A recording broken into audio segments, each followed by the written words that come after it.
विषय दिया गया है मुझे ड्राफ्टिंग और प्लीडिंग के बारे में कुछ कहने के लिए। आप लोग हिंदी में पसंद करेंगे इंग्लिश में? क्योंकि मुझे बताया गया कि कल और परसों में आप लोगों ने कहा कि भाई हिंदी और इंग्लिश या तो मिक्स करें या केवल हिंदी या केवल इंग्लिश। तो सभी की सहमति कि इंग्लिश और हिंदी मिक्स या केवल हिंदी?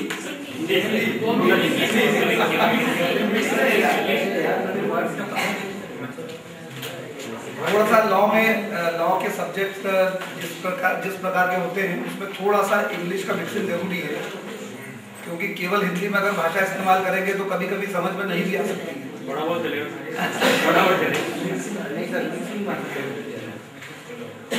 देखिए, आप सभी लोग यहाँ पर न तो स्टूडेंट्स हैं और न मैं टीचर हूँ, न मैं कोई व्याख्यान दे रहा हूँ। केवल आपको कुछ थोड़े बहुत जो मेरे एक्सपीरियंस हैं उसके बारे में ड्राफ्टिंग और प्लीडिंग के संबंध में आपको थोड़ी सी जानकारी दूंगा, हो सकता है आपको काम आए।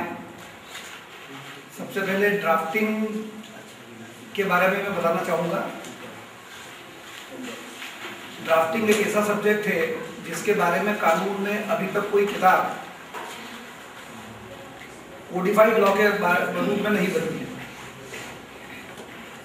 जो भी ड्राफ्टिंग होती है और जो प्लीडिंग्स होती है उन दोनों में विशेष रूप से अंतर है।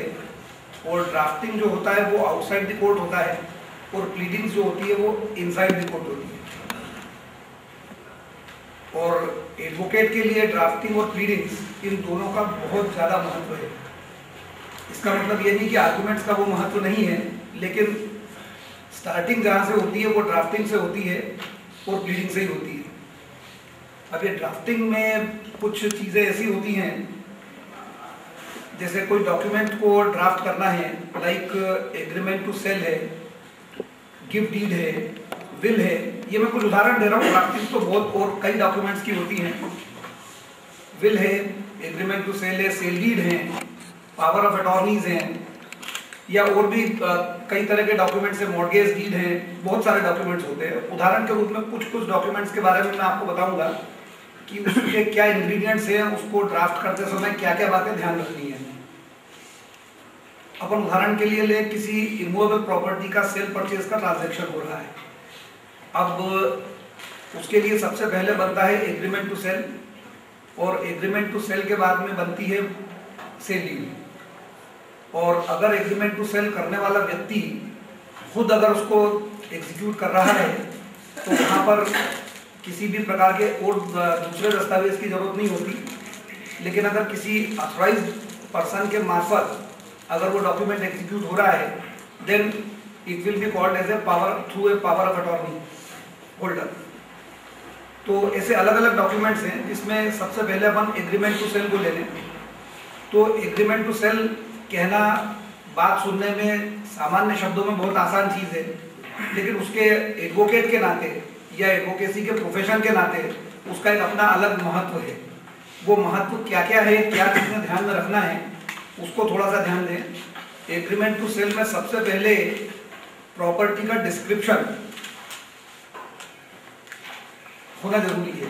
अब प्रॉपर्टी के डिस्क्रिप्शन में प्रॉपर्टी का पूरा सही कंप्लीट डिस्क्रिप्शन, कहीं पर भी अधूरापन ना हो। जैसे सपोज करें कि कोई एग्रीकल्चरल लैंड है, एग्रीकल्चरल लैंड में उसका पटवारी हल्का नंबर, गांव का नाम, तहसील का नाम, जिले का नाम, सर्वे नंबर, उसका क्षेत्रफल और उसका लगान, सर्वे नंबर और खसरा नंबर एक ही। तो ये सारी चीज़ें इसके प्रॉपर्टी के फुल डिस्क्रिप्शन में आती हैं। अब उसको और अधिक स्पष्ट करना हो तो उसकी चतुर्सीमा जो बाउंड्रीज होती हैं कि उसके पूर्व दिशा में क्या है, उत्तर में क्या है, पश्चिम में क्या है, दक्षिण में क्या है, वो सारी चीज़ों का उल्लेख जरूरी है। कभी कभी एग्रीमेंट टू सेल को लिखते समय लोग उसमें या तो पटवारी हल्का नंबर नहीं लिखते हैं, या सर्वे नंबर नहीं लिखते हैं, या उसका एरिया नहीं लिखते हैं, जिससे काफ़ी कुछ परेशानी बाद में आती है। लेकिन दस्तावेज को ड्राफ्ट करते समय इसको ध्यान में रखना बहुत ज़्यादा जरूरी है। उसी तरीके से इमूवेबल प्रॉपर्टीज में ही एग्रीकल्चरल लैंड के अलावा अगर मान लीजिए कि कोई रेसिडेंशियल हाउस है या नॉन रेसिडेंशियल प्रेमाइसेस है, उसका भी डिस्क्रिप्शन